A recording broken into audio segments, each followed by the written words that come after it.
ಓಯ್ ಬಾಸ್ ಬಂದ್ರು ಕಣು. ಓ ಮಗ ಬಾಸ್ ಬಂದ್ರು. ಬಾ ಬೇಗ. ನಮಸ್ತೆ ಸರ್. Good morning sir. ಬಂದಿದ್ದು ಮಾತ್ರ ನೆನಪಿಲ್ಲ ಇವ್ರಿಗೆ. ಈಗ ಮಾತ್ರ ಸೌಂಡ್ ಮಾಡಿದಕ್ಕೆ ಎದ್ದು ಬಂದ್ಬಿಟ್ರು. Sorry sir, ವರ್ಕಲ್ಲಿ busy ಆಗಿದ್ವಿ. ಭಾರಿ ವರ್ಕ್ ಇವನಿಗೆ. ನಿಜ ಸರ್, ಬೇಕಂದ್ರೆ ನನ್ನ ಫ್ರೆಂಡ್ ಆಗಿ. ಹೌದೇನಪ್ಪ? ಹೌದು ಸರ್. ಈಗ ಒಂದು ವರ್ಕ್ ಇದೆ, ಸಂಜೆ ಒಳಗಡೆ ಇಬ್ಬರು ಮುಗಿಸ್ಬೇಕು.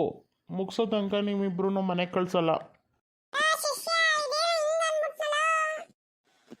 ಈ ನನ್ನ ಮಗನಿಗೆ ಹೆಂಡತಿ ಇಲ್ಲ ಮಕ್ಕಳಿಲ್ಲ.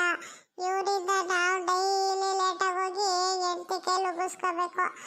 ಬಿಡ ಮಗ, ಏನ್ ಮಾಡಕ್ಕಾಗುತ್ತೆ. ಓಕೆ ಫ್ರೆಂಡ್ಸ್, ನಾವೀಗ ಮಾಡಿದ್ದು ವಿಡಿಯೋ ನಿಮ್ಗೆ ಏನಾದ್ರು ಇಷ್ಟ ಆಗಿದ್ರೆ ಪ್ಲೀಸ್ ಪ್ಲೀಸ್ ಪ್ಲೀಸ್ ಲೈಕ್ ಮಾಡಿ, ಶೇರ್ ಮಾಡಿ, ಕಮೆಂಟು ಮಾಡಿ. ಅದ್ರ ಜೊತೆಗೆ ಸಬ್ಸ್ಕ್ರೈಬ್